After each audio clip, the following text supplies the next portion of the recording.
Now back to the Brian Zimmerman Show. Here's Brian. Hi everyone, Brian here. Welcome back to another episode of the Brian Zimmerman Show, where I share personal tell-all stories and revelations of my good and bad experiences working in sales, music, and in radio. I got a question the other day from somebody who said, well, you talk about having a conversation, a human-to-human conversation, instead of a rep-client conversation. Well, give me an example. How do you start a conversation? And I'll kind of try to walk you through some of the examples. Basically, you don't go into solution mode. You go into understanding mode. This is where a lot of sales reps get mixed up and get it wrong, is because they're always going into a solution mode. This is what we do. This is how it works. This is what it costs. Are you interested? And people wonder why, the phones are getting slammed in their ear and you're not interested and not meeting quota. Is because they're reading off a script that their sales manager gave them with all the bells and whistles, thinking that that's going to, entice your prospects into buying. It's the complete opposite. What I do is I use what's called labels and mirrors. When somebody talking to somebody and maybe I hear them complaining about something, and I'll say something like, sounds like you're having a bad day. And the prospect says, yeah, my boss yelled at me today because I missed deadline or I missed quota, whatever it is. Yelled at you, and now you're having a conversation because it's a two-way conversation. It's not a sales rep pitching you to death and ramming, all that sales noise down the prospect's throat, and having that strong commission breath that they smell. It's just that human to human conversation. You take out that sales jargon, and you could also say something effective. This is a challenge. This is a common challenge. If a prospect is talking to you about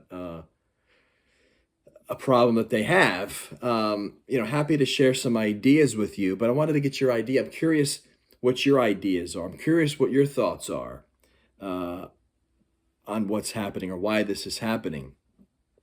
You want to be able to have the prospect explain, not just tell you what the problem is, but explain why the problem is happening. Because then this can also give you an idea of whether or not your solution is going to fit, is going to match, right? But it's also good note taking to then give to the AEs, so when they have the meeting with them, they have a lot of information that they can go on and start their conversation with those meeting notes that you're taking, hopefully. But you want to have the prospect be doing most of the talking. What do they say? Listen more, right? That's the number one problem that salespeople have, is they don't listen. They're always ready to give the next pitch and give that perfect answer.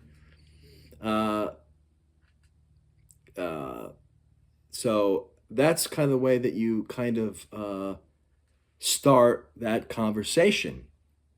And another way to do it is, if you don't know problems or any of that sort of thing, is I always like to just have a generic basic conversation about not the weather. Okay, everybody talks about the weather. That's so old, so get rid of that. Or the weekend.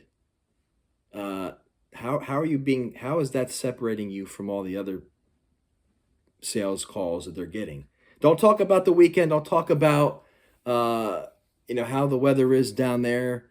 You want to be able to have more of a closer connection. And what I mean by that is, obviously I play guitar, right? So if you go on the prospect's LinkedIn profile and you see that they're a musician, maybe they don't play guitar, but you could talk about music, right? Because that's a mutual connection and mutual interest that the both of you share. That's the difference between talking about the weather, which everybody talks about, and how was your weekend, how was your vacation, to, hey, I see you're a Yankees fan. I'm a Yankees fan too. And people love talking about that stuff, those topics, more than, yeah, it's 80 degrees today. Who cares? Nobody cares.